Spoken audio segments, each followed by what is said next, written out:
The February 24th meeting of the Stillwater Planning Commission will now come to order. It will be the process this evening to call for items on the agenda. The commission will hear briefly from staff first, then the applicant and/or their representative, and then open the public hearing when we get to that portion of the agenda, and hear from those in favor and/or in opposition to the request. When you come to the podium, please clearly state your name and address for the record. Then before closing the public hearing, both staff, the applicant, and/or their representative will be provided an opportunity to respond, to provide additional information, and answer questions. After all interested parties have spoken, the public hearing will be closed, and we will hear closing remarks and alternatives from staff. The first item on the agenda is under general orders, and we shall hear from staff on the first item, which is the final plat, SUB 25-12. Yes, ma'am. Good evening, Chair, Vice Chair, Commissioners. My name is Henry Biebelheimer with Development Services, and tonight we're looking at a final plat for the Stillwater High School Edition. This is addressed at 410 West Franklin Avenue. The final plat, as shown here, outlined in pink on the aerial. This is on the east side of Boomer, just north of Franklin, which is on the north side of the existing high school facility. You see that high school football field right here. As you can see behind that purple outline, this is a previous shopping center that has been torn down. If you were to drive by this site today, we'll just skip to the street view. As you can see on the street view, the high school is currently under construction on this site, so this is the final plat there. So going back to the zoning, this property is Zone P or public. That zoning is also to the north and to the south. To the west, we have RMI, which is residential multifamily intermediate, as well as CG or commercial general. To the east of the site, we have RSS or small lot single family residential, as well as RSS PUD along has been there. This is that street view we looked at it from a second ago. This is on Franklin looking north, kind of northeast on the site. As you can see, that existing high school construction. This is the final plat that we're approving tonight. It has two lots as well as two outlots, which are shown better in this next exhibit. We have lot 1, which is the primary lot for the high school. We have lot 2, which is an additional buildable lot, and we have outlots A and B. These are called outlots because they're not buildable lots. So we have outlot A and B. If you're familiar with the site, we have Kamioka Trail, which is a city trail that runs along the east. That trail is covered by these two outlots. I'm open to answer any questions if you have any.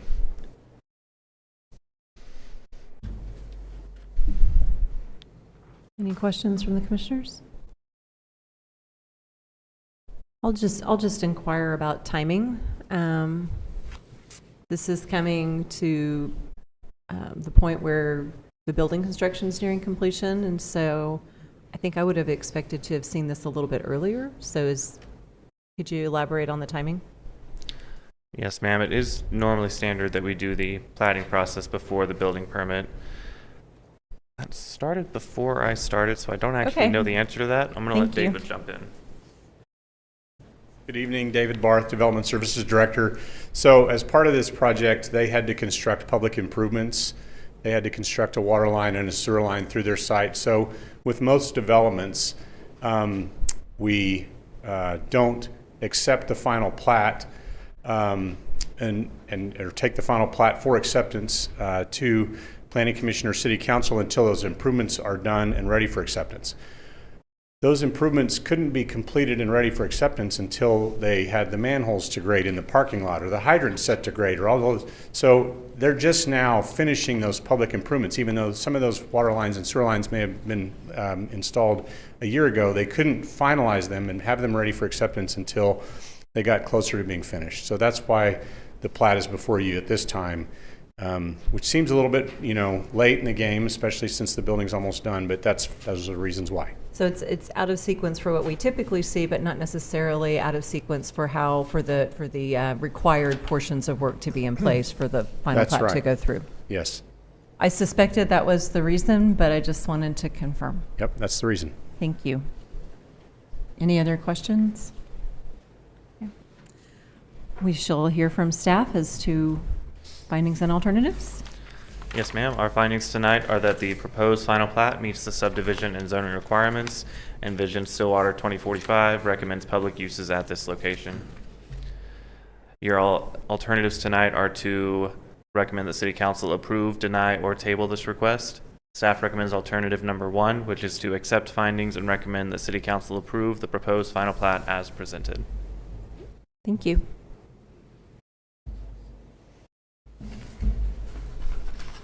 Chair would entertain a motion.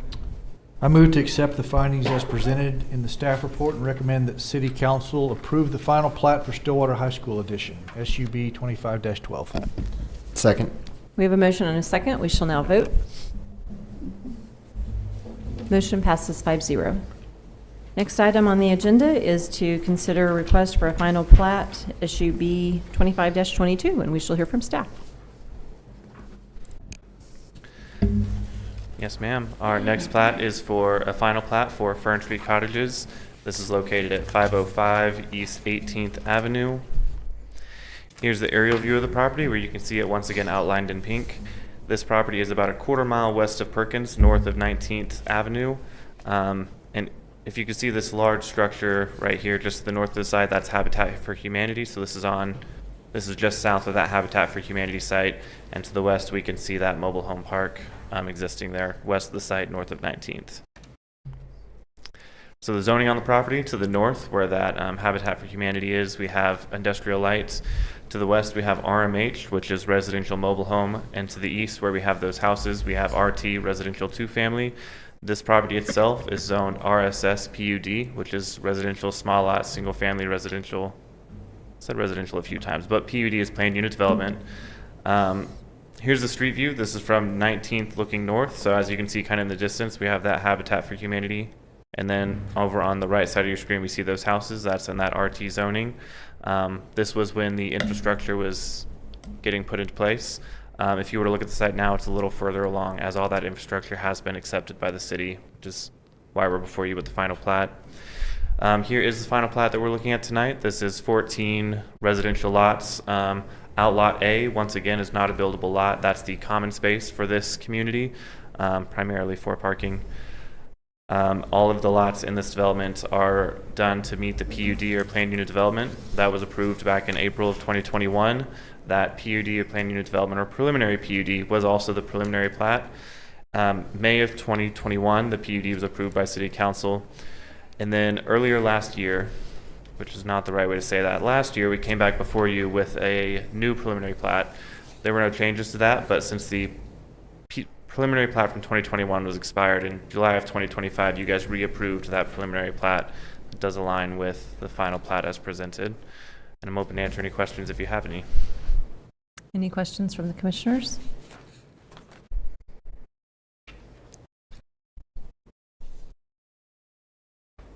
Seeing none, we'll ask staff to present findings and alternatives. Yes, ma'am. The findings tonight is that the proposed final plat matches the preliminary plat and the PUD, which was originally approved in 2021. Your alternatives tonight are to once again recommend the City Council approve or deny this request, or decide that more discussion is needed and table it. Staff is recommending alternative number 1, which is to accept findings and recommend the City Council approve the proposed final plat as presented.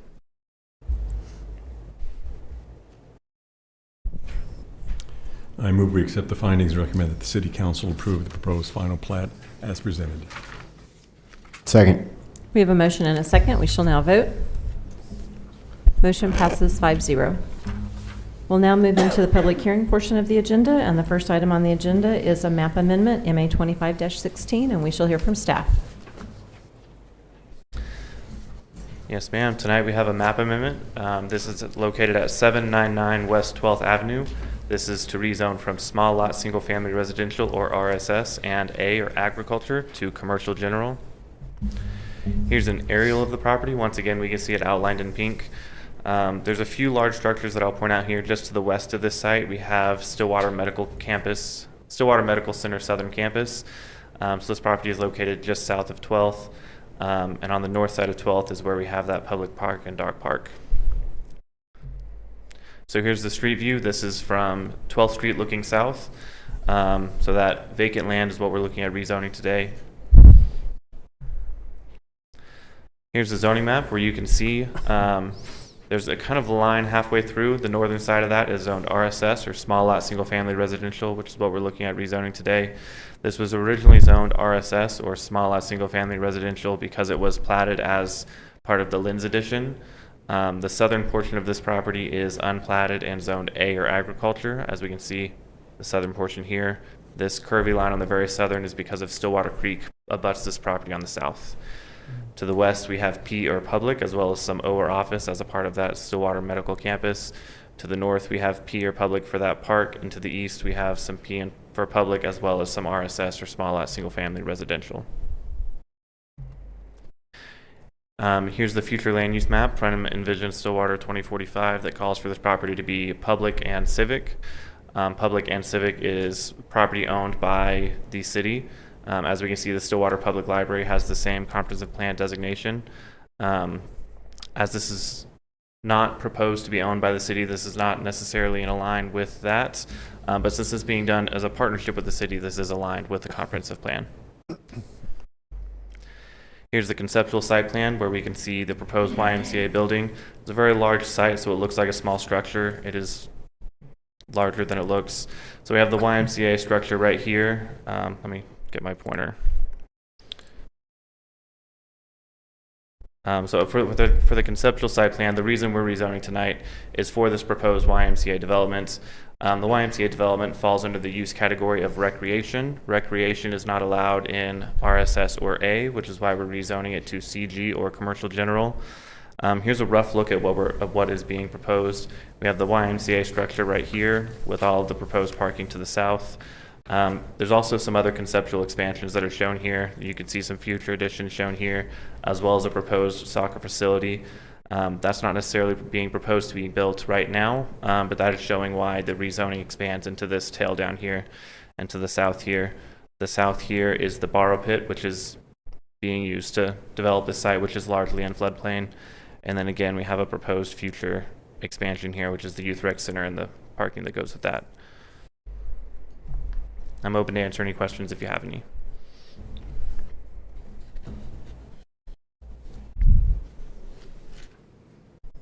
Could you go back and show the graphic that indicates where the floodplain is?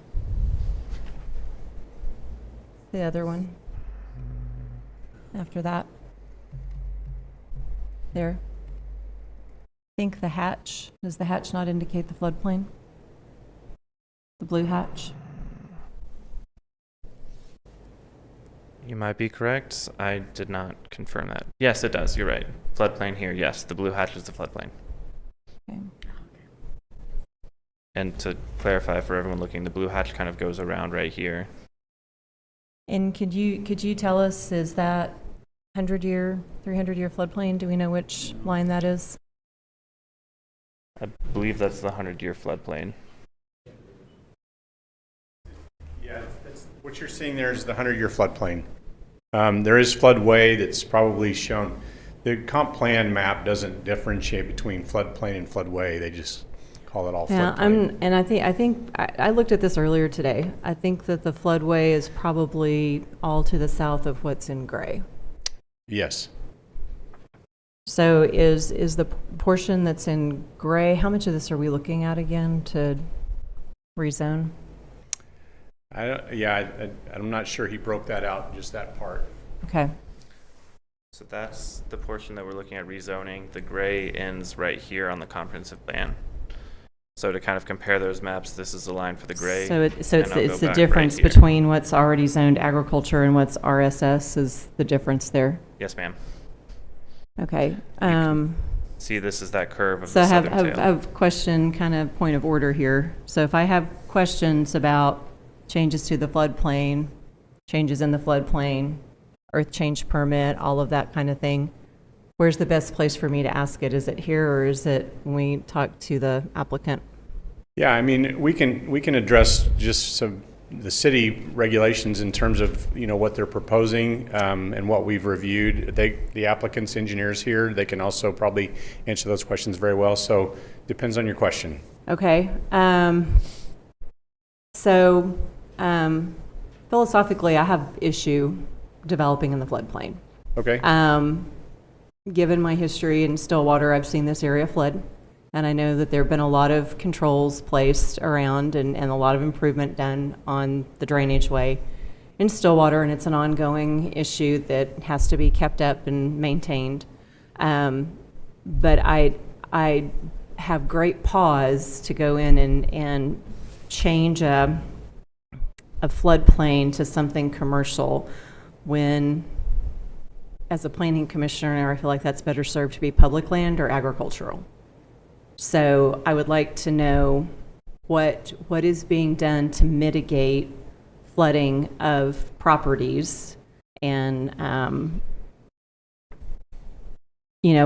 just different things about that Right. is what I'd like to know. And so we can, whatever the city can address here, we can address here, and then when we open it up for the applicant, then the applicant can Yeah, address the so others. I can just say that, they submitted a flood study and a detention study for this site, and we sent that to WSB Engineering, who is our third-party consultant who reviews drainage studies for us, especially on larger things like this. There were comments. The engineer and their team addressed all of those comments. They're not removing the site from the floodplain. It will still be in the floodplain, but they are elevating this site by providing compensatory the building storage. pad. The building pad they're Right. elevating? Yes. Yeah, the building pad will be, if you look at the medical center facilities to the west. Yeah, it will be it's also in the floodplain, yeah. It's in the floodplain, but they've elevated those pads. I believe that I'll let the engineer confirm this, but I believe they're shooting for 2 foot above the base flood elevation. Our code just requires that you have the finished floor 1 foot above the base flood elevation. So they're providing compensatory storage to the south in that area that's closer to Stillwater Creek. Like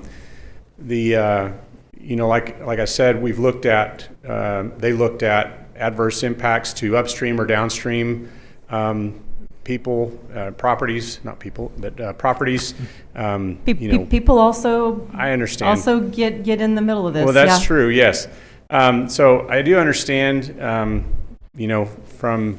I do understand your concerns. I understand anyone who has concerns about building in the floodplain. And that's why we definitely took a look at this very closely. We've all seen what happened in 2019 where that medical center facility is surrounded by water. And so if this were, when they add this fill, they're providing compensatory storage to the south there. This is predominantly this is all backflow coming out of Stillwater Creek. Mm-hmm. And so it's going to fill in that compensatory storage, which there's a similar compensatory storage area just south of the medical center facilities and those soccer fields that they built behind it there. So it's being developed in the same fashion. I will just say that we challenged the engineer and our reviewer with making sure that every I was dotted and T was crossed to make sure that this was not going to create an issue because, there's going to be, recreational facilities for kids and families and everything else inside this YMCA. So. You've answered my question. Is there Okay. other questions? What were these T's that were crossed and I's that were dotted? Well, I guess I'm speaking just, No, I Yeah, understand that, but what was under consideration that led them to believe that building this facility at this location would not open it up to risks of flooding?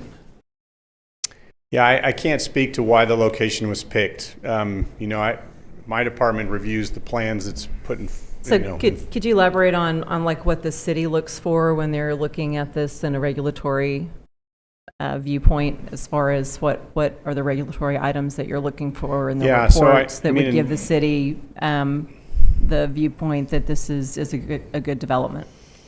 Right. I'm just speaking from the drainage perspective, or I'm trying to. Speaking from the drainage perspective, yes. What makes this a good idea, or What makes it an acceptable idea? okay, an acceptable idea? The bar that our code says, which is really close, probably follows exactly what state law says, is that, your development can have no adverse impact on surrounding properties, period. Correct. And that that now the flow rate that's leaving your site, the post queue or the flow rate that's post-development is not supposed to exceed the pre-development. This is a unique situation because they did a timing study to show that it's better to let this flow out now in that channel rather than wait for the big storm to flow down the Stillwater Creek and then it combine with that it's better to let this water out now. So they're not providing on-site detention with this YMCA. And there are locations where that is advantageous. And I can't speak to, all of the details of their study. I can just tell you that they did what we asked them to do. Any other questions for staff?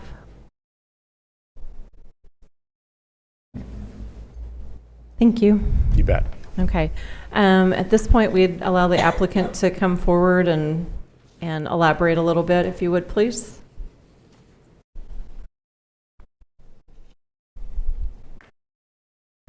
Good evening. My name is Austin Burton, civil engineer of record on the project with Kimley Horn and Associates, representing the Y and Ed Gallegos on this property.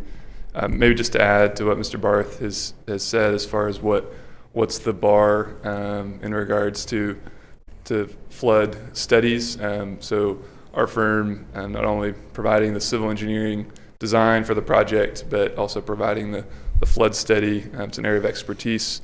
Our office out of Oklahoma City, as well as support from our Houston offices that do this work routinely in that setting where entire cities are in floodplains. So this is a challenging site, but maybe to explain one term that Mr. Barth used a couple times, compensatory storage. What that means is that any fill that any places we raise the site, for instance, the building pad is being raised about 9 feet above existing grades. So the building will be 9 foot above the current elevations in the building pad area. Any fill that we add can't be brought in to the property. So the borrow pit that, if we could, I don't know if it's possible to skip forward the site plan. Thanks, Henry. Okay. This large area that you see is the borrow pit. You can see it's larger than the YMCA portion of the site itself. Can you Yeah, sure. elaborate So what it's- that is, please? It's this kind of boundary here. Sorry, I'm a little. And is that located in the floodway? No, it's The not. borrow pit is not in the floodway? By state regulation and city code, we can't do anything in the Okay, floodway. could you show me where the floodway is? Yeah, absolutely. This is the floodway boundary So here. that's the edge of the floodway boundary, so That's this right. is all That's correct. The outside of floodway that. would all be south of Okay. that line. This drawing doesn't very well illustrate the center of the creek, but it more or less follows that floodway boundary, and it is kind of down in this area. You can kind of see actually the bow of the creek there. Okay. But yes, so we remain entirely clear of the floodway. So the only work that's being done there is actually a drain pipe out of the borrow pit to connect to the creek. So there's no other fill or earth change in the floodway itself. So on your borrow pit, Yep. what is the elevation of the borrow pit comparative to the floodway? So as you can imagine, well, if you were to imagine the entire property is flat, which is actually pretty accurate, being a floodplain area, existing conditions. At the building site, we're raising 9 feet. So what do you know what that elevation is? Yeah, 869. 869? Mm-hmm. Okay. I'm going to pull out my drawings to No, that's okay. give you make sure, fact check myself. That's correct. And existing elevations largely across the site are an 860. Okay. So that's that 9 So, foot. so roughly 860 is your, Existing condition. Okay. Yeah, if you were to think of it as a profile. and then is 860 the elevation of the floodplain? No, the floodplain elevation is 865.7. 865.7, so you're going to need to be 869.7 to be 4 feet above. Or the code Okay, why is requires 1 1 foot? foot above, and we're Gotcha. going 2 Okay. foot and 3 inches. Gotcha. Or 4 inches. Okay. Yep. So then, for context, the bottom of the borrow pit So now if we're thinking we're raising the YMCA, right now they're currently digging the borrow pit out, and the bottom of it is 849. So it's a significant cut in that area. So there'll be no import fill for the project. All the soils for raising the pad are being sourced on site. So that's when Mr. Barth talks about compensatory storage. That is the bar that is set by the city, by the state statute for work to be by FEMA for work to be completed in the floodplain. So then, would you happen to know what is the elevation? And I'm sorry if I asked you this and I didn't write it down. No problem. What is the elevation of the floodway? Floodways don't have an elevation per se. Okay. Everything is based on the 100-year flood Right. elevation. So you're at 865.7. Okay. You could round up to 866, but Okay. yeah. And so we work hand in hand with FEMA in this process. So we receive their models that they use to develop the floodplain boundaries. WSB, the city's third-party consultant, is working with FEMA directly on a general study of Stillwater Creek. So we've been involved in coordinating with them and being sure that not only is our proposed work being reviewed by WSB, but it's in alignment with other studies that WSB has ongoing, so that they're aware, they've approved what we've done. We went through several rounds of review comments with them and have approval from the city as well as WSB on the flood study.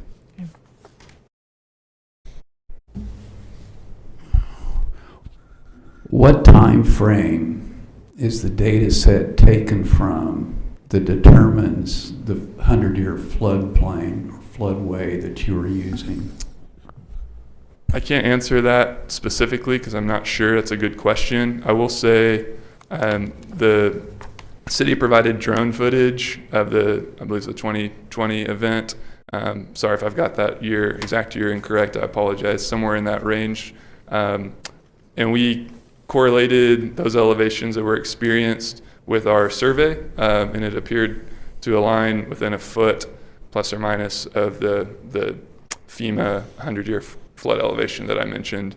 For context on where our building will be relative to other surrounding buildings that were there at that time, the total health, the small building to our west, immediately to our west, it is at an elevation of 868. So our YMCA building will be 1 foot above that. The drone footage that I saw from the city of the 2020, or the event that happened around that year. 2019. Thank you, sir. That building was not inundated. It reached into its parking lot. So that's why we went an extra foot above the minimum, a foot and several inches above the minimum threshold or bar that the city sets of being 1 foot above the base flood elevation. All right. Thank you. You're welcome.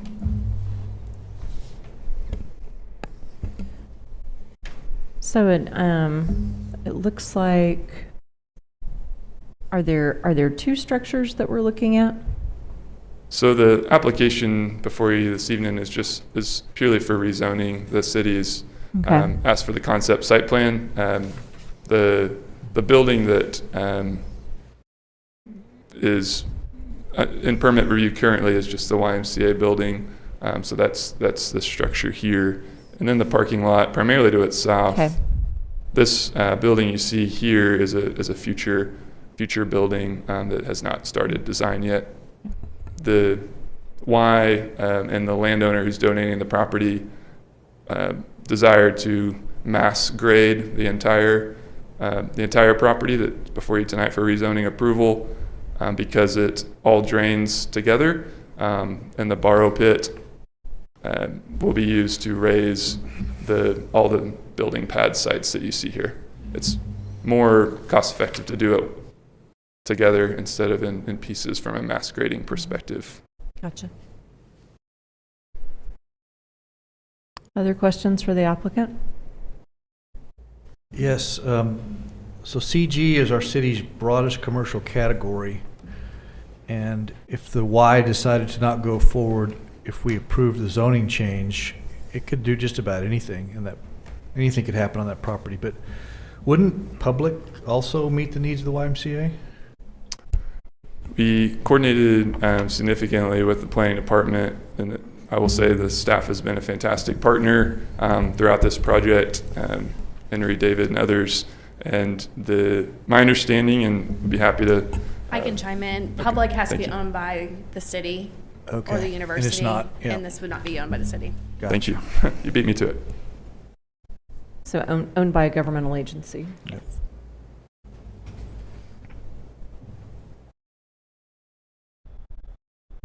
So CG is the one it has to be in order to take the Y. Henry's coming. I'll let Henry.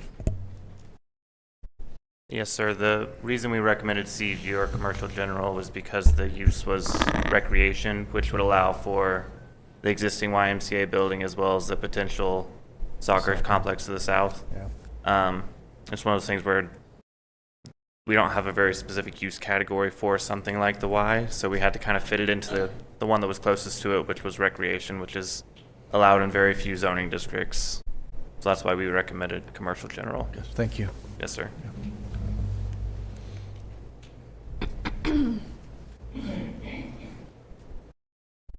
Other questions for the applicant?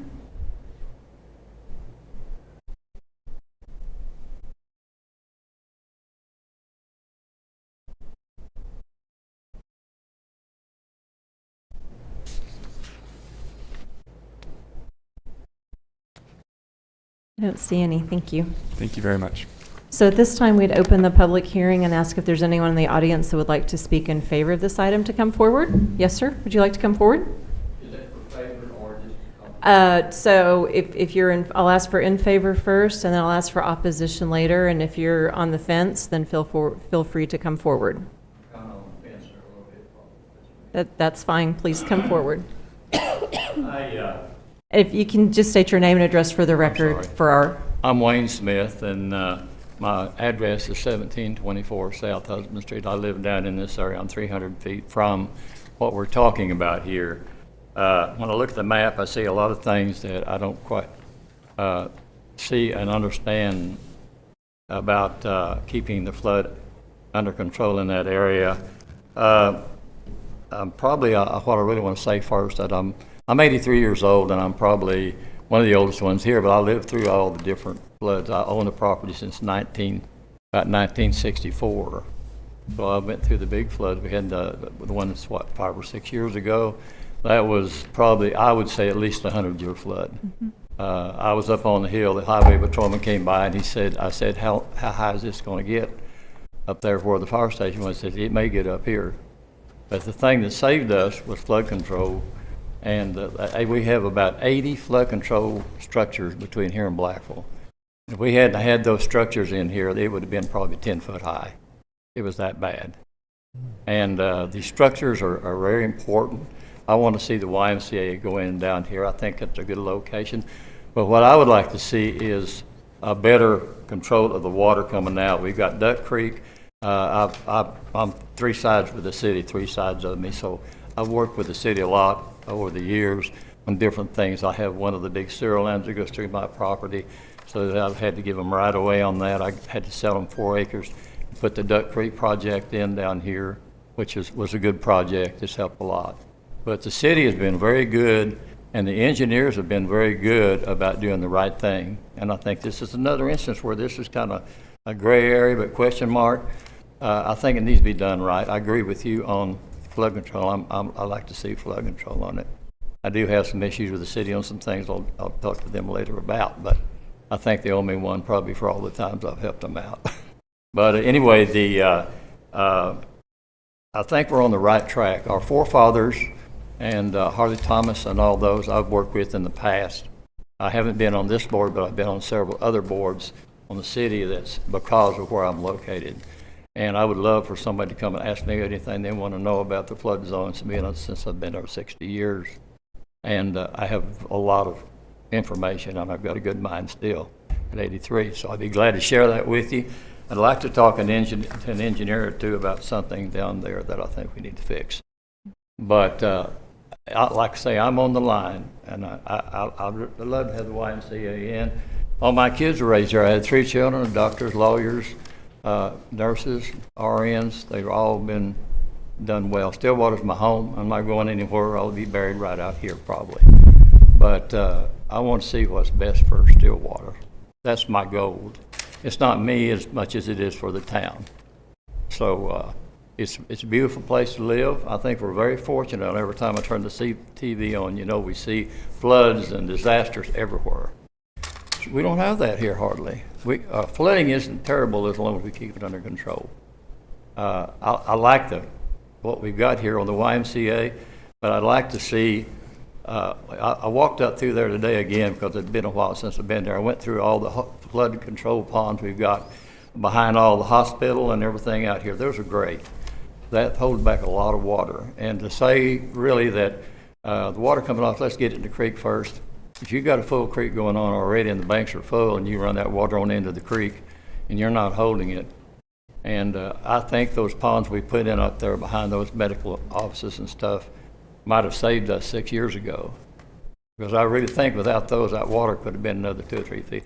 It didn't get in my property, but my main house down here, it's an old homestead, and I spent a lot of money fixing it all up, and it's rental property now, but it came right up to where it was that far from getting in the house. But that really kind of saved that. And I could tell for the years I've lived there that Stillwater is a fantastic place to live. And I hand it to the engineers. The engineers done a great job in town. I look at a lot of their other projects. I kind of go around now, since I've been retired a long time, just kind of see what everything going on what Stillwater's doing, and it's a great place to live. Thank you. Thank you. If anybody else in the audience that would like to speak in favor of this item, to please come forward.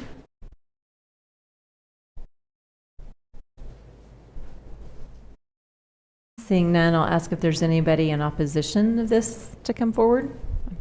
Yeah. Okay, seeing none, we'll close the public hearing. And I don't know that I necessarily heard any questions Mr. Smith generated that were different than the ones that the commission did. I'll give the applicant an opportunity to come forward. If you'd like to address his comments. Thank you. Thank you. I'll keep it brief. The one thing I forgot to mention, I would like to add, the borrow pit I mentioned before. The only work being completed in the floodway is a drainage structure that's connecting the borrow pit to the creek itself. The reason that's significant, that structure will be very large. It'll be an 8-foot wide by 4-foot tall reinforced concrete box. And the purpose of that structure is to allow the creek, when it begins to flood, to back up into the borrow pit. I mentioned, without getting into too many details, I'm happy to get into details if you like, the bottom of the borrow pit is approximately 848. The bottom of the creek is about 845. So our borrow pit will be just a few feet, the bottom of the borrow pit was just a few feet above the bottom of the creek. So very quickly, as that creek begins to rise in a flood event, we have effectively broadened the creek significantly with this borrow pit.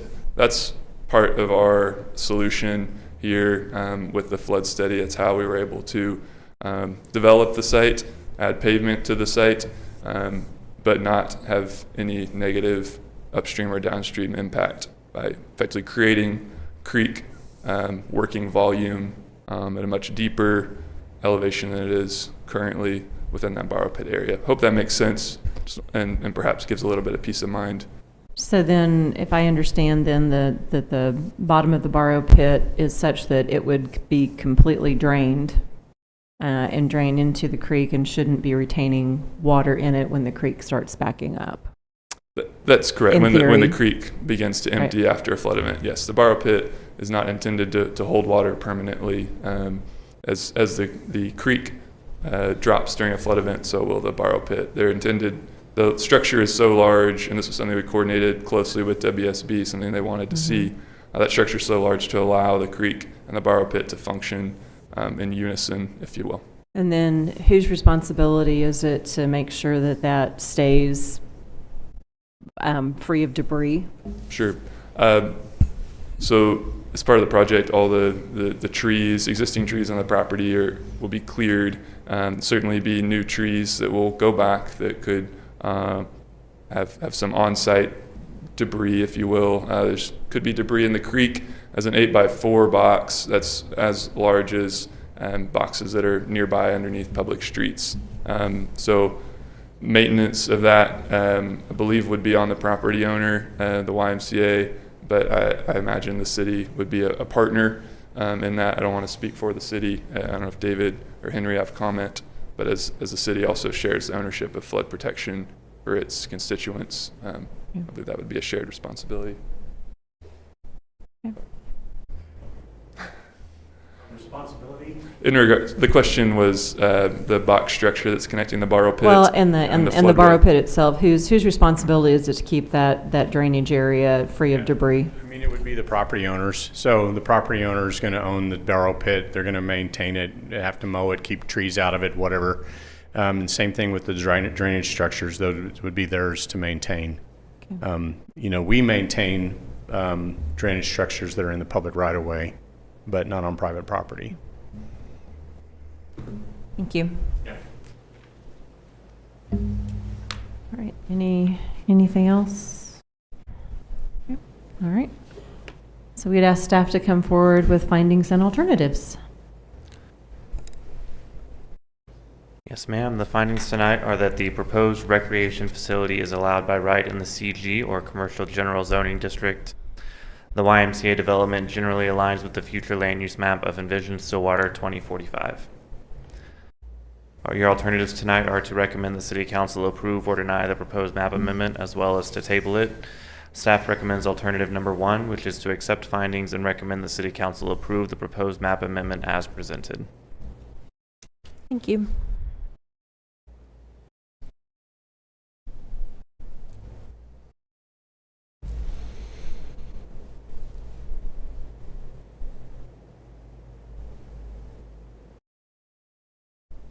Well, the only concern I have really is if the YMCA ends up not building there, then it's just wide open to whatever under CG, but don't know how to address that actually.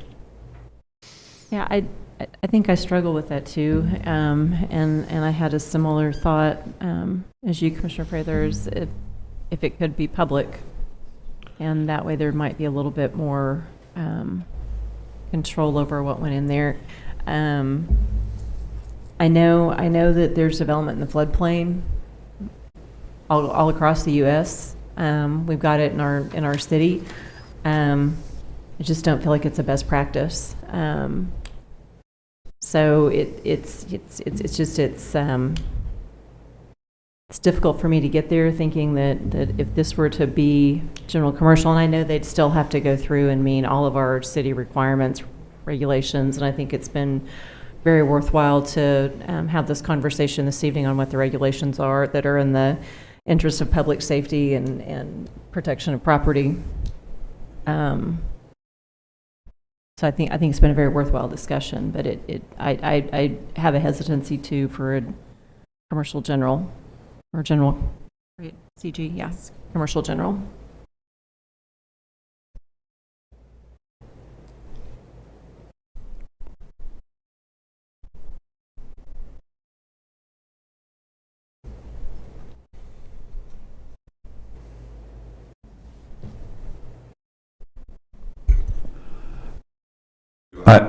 I don't think it would. We've already closed the public hearing.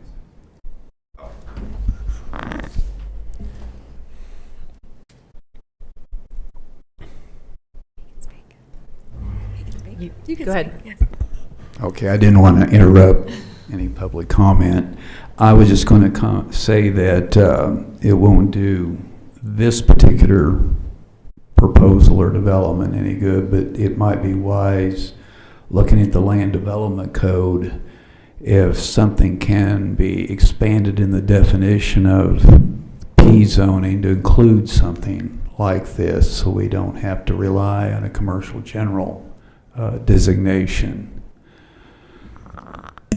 We are currently looking at our zoning districts and to reclassify that now. Right now, that's where we're rewriting Chapter 23. Right.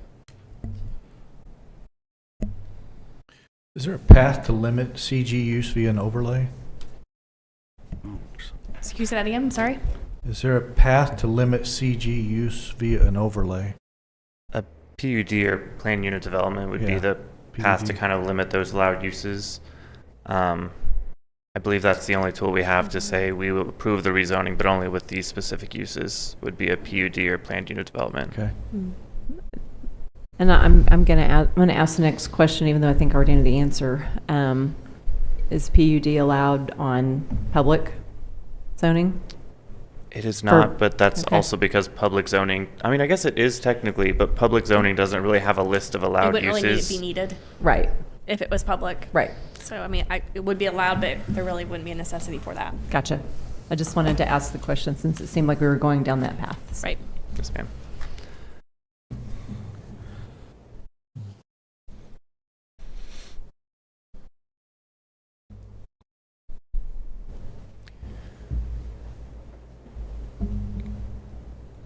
I mean, thinking about the rezoning it to CG and worrying that, oh, if the YMCA didn't build there, then it's just CG. That's kind of the scenario that we have anytime that we're rezoning anything for any development.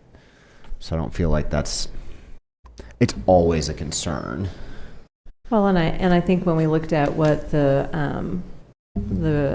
comprehensive plan has, it listed, let's see, I thought I made a note. Henry, can you remind me what it had listed? Yes, it has it listed as public or Public civic. and civic. Yes, So I think the former comprehensive plan, recognized that this is an area that needs to be pretty careful in how it's developed and what makes sense to go in this area. And so I think when it's, public or civic, that gives pause to what gets developed in that area. And just for your consideration, I did pull up the table of allowed uses just so you could see what other zoning districts, if the use were recreation, could be considered. For the use of recreation, it's allowed in O or office with a specific use permit. It's allowed by right in CB, which is commercial business, which is kind of the downtown zoning district generally. And then it's allowed in CG or commercial general by right, and then A or agriculture with a specific use permit. So we do have office adjacent. Yes, ma'am.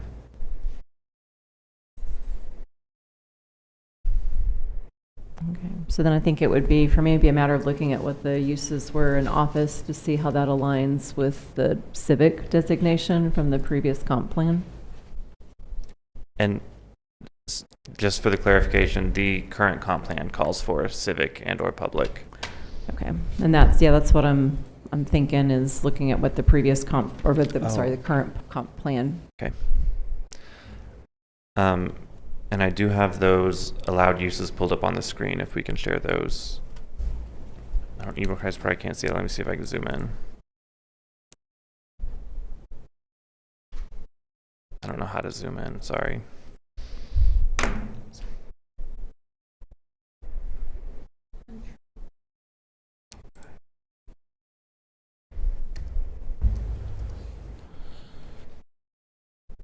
Where did I end up? Sorry.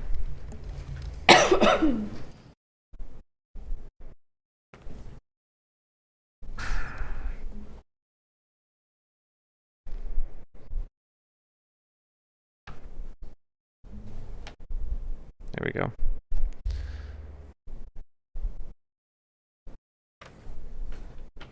That would be with the specific use permit we have recreation. But I'll scroll back up so you can see all that.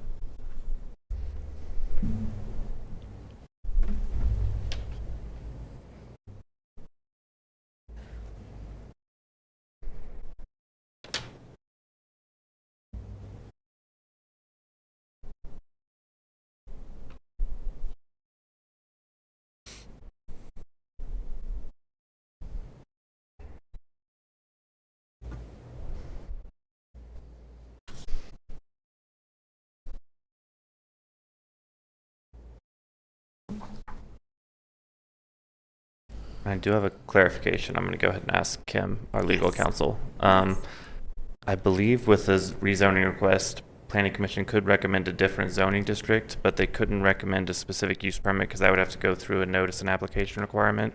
Is that correct? It's my belief that they would have to recommend either approval or denial of this zoning from RSS and AG to CG. I mean, the property owner would have to be the one that would have to request it to be rezoned O or other categories. Okay. Thank you.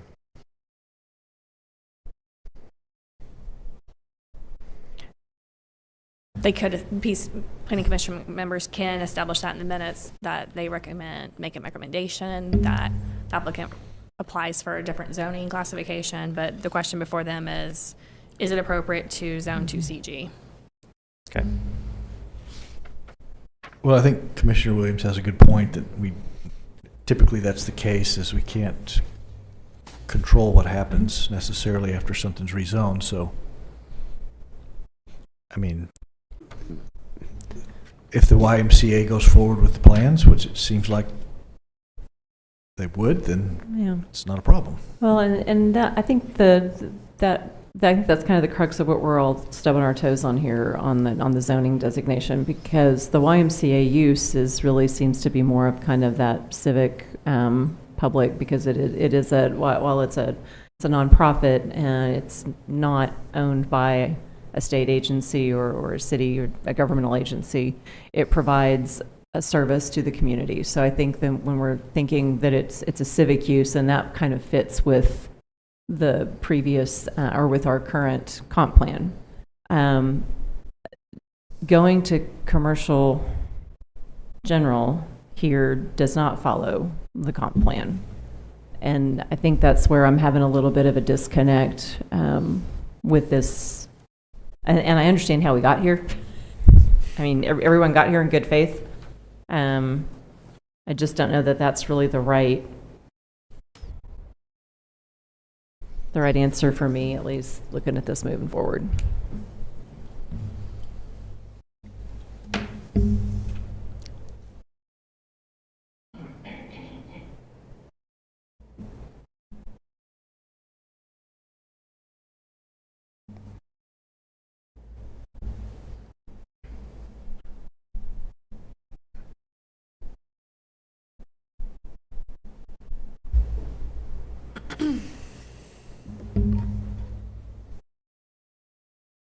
Council, can we do anything with a PUD recommendation? Tonight, the question is whether or not the map amendment is appropriate to rezone this property to CG. However, you can establish on the record minutes of what you would like to see or recommend. But the question is, the vote would be whether or not CG is appropriate.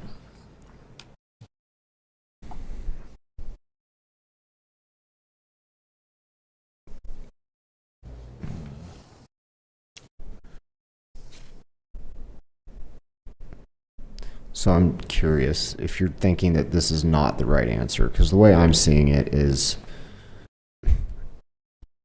the YMCA at this location would be a good use in agreement with the comprehensive plan.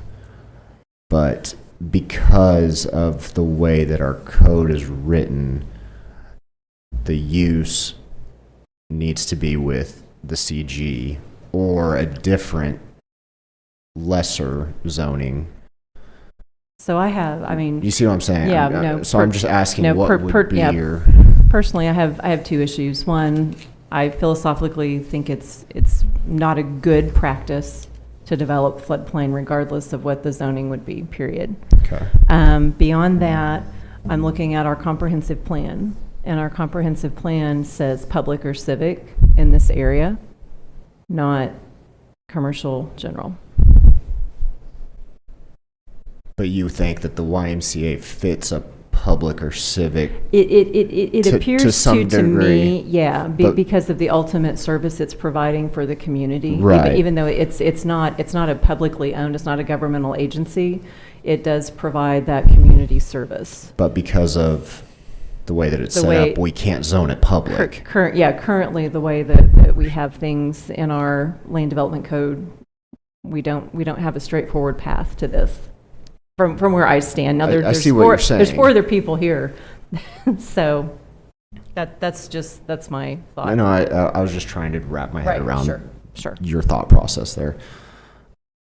I hope that's I did that in a way that's clear. I do understand, yes. Okay. I think my opinion is that the YMCA is a good use there of that land. The way that our code is currently set up pretty much puts us at commercial general or a lesser, with them having to get a specific use permit. As far as the floodplain goes,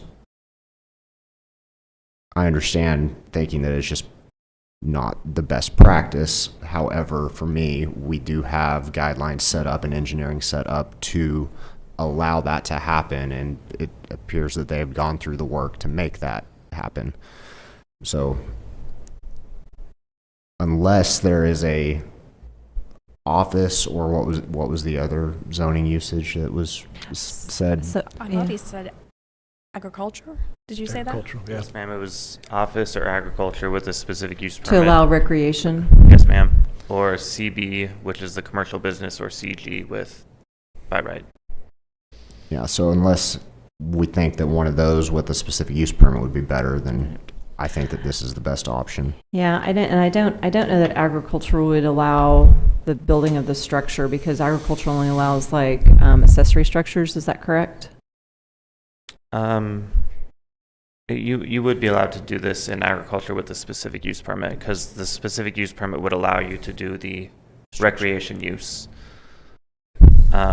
Just like right now, if your property is zoned agriculture, you can still build a house on it. Like a building structure and associated parking, if it was in a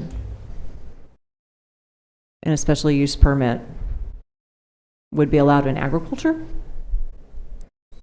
I'd have to look at other technicalities, like for example, the lot coverage I think is a lot lower in agriculture, so that's something that if you were to go that route might need to be in a PUD or planned unit development to change some of those rules.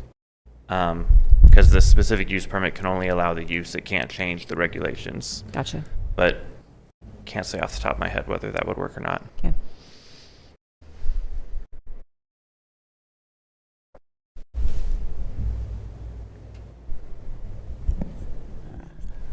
While being sensitive to these concerns, I'd like to go ahead and make a motion and see what happens. So I'd like to move that we accept the findings and recommend that the City Council approve the proposed map amendment as presented. Second. We have a motion and a second. We shall now vote.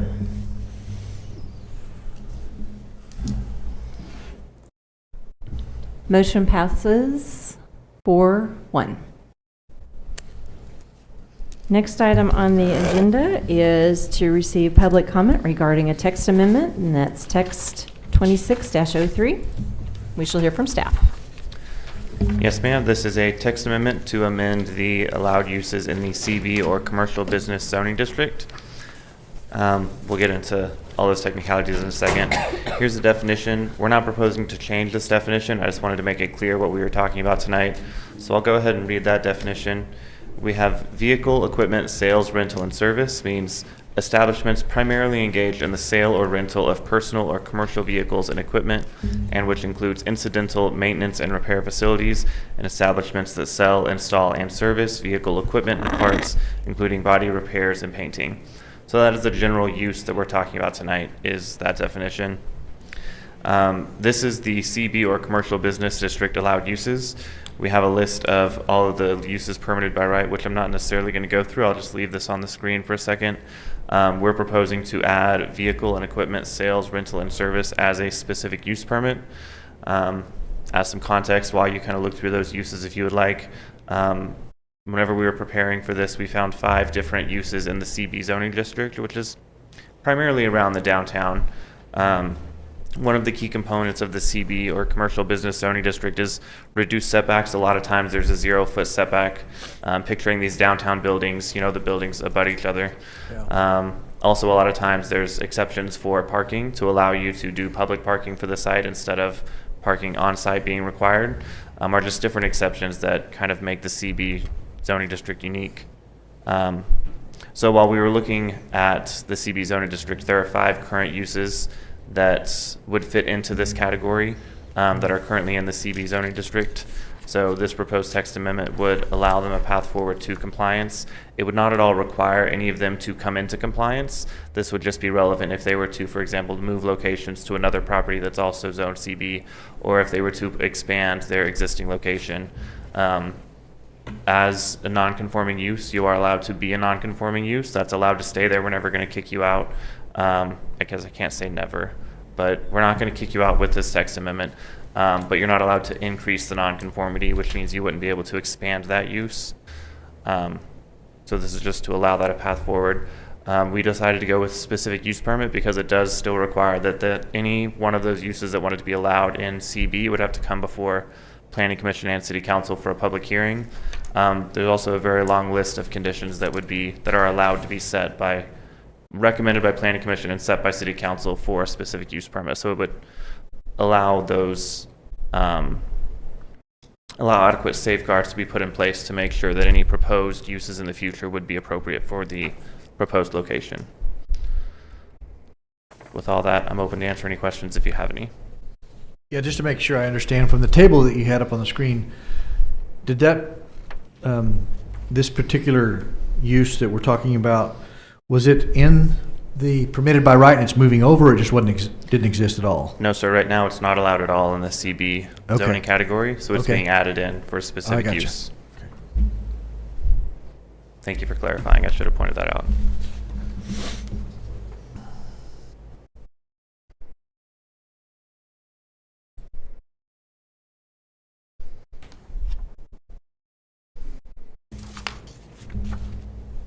Any other questions for staff? Yeah, you said you found 5 that exist. Just to give me an idea of what we're talking about, what are a couple of them? I don't know if I should name names or not. There's a couple mechanics, one right off Lewis, one on Main Street, kind of on the corner of Main. There's a different mechanic further south on Main Street, as well as I believe it was like a used car dealership, kind of west on Main. CB goes a little further west than you might picture downtown. Okay. So also on 6th are Gotcha. some of those uses. Yeah, thanks. That helps.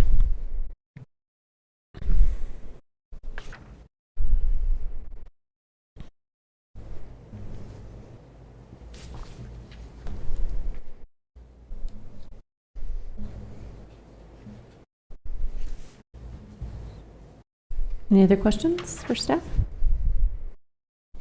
Okay. All right, so at this time, we'd open the public hearing and ask if there's anyone in the audience that would like to speak in favor of this item to please come forward. Seeing none, we'll ask if there's anyone in the audience that would like to speak in opposition of this item to please come forward. Seeing none, we'll close the public hearing and ask staff to present findings and alternatives. Yes, ma'am. The findings tonight are that the proposed text amendment provides a potential path forward for the existing vehicle and equipment sales and service to come into compliance, and the proposed text amendment allows City Council to review and impose conditions on any request for vehicle service sales and service within the CB zoning district. Your options are tonight are to approve the text amendment, conditionally approve the text amendment, to table the request, or to recommend the City Council deny the request. Staff recommends alternative number 1, which is to accept findings and recommend that the City Council approve the proposed text amendment. Thank you.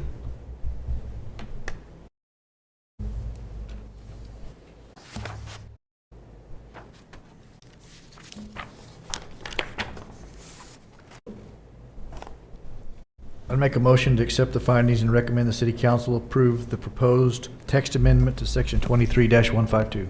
Second. We have a motion and a second. We shall now vote. Motion passes 5-0. Next item on the agenda is the meeting summary for review and possible action. We have the regular meeting summary from January 27th. Does anyone have any corrections or additions?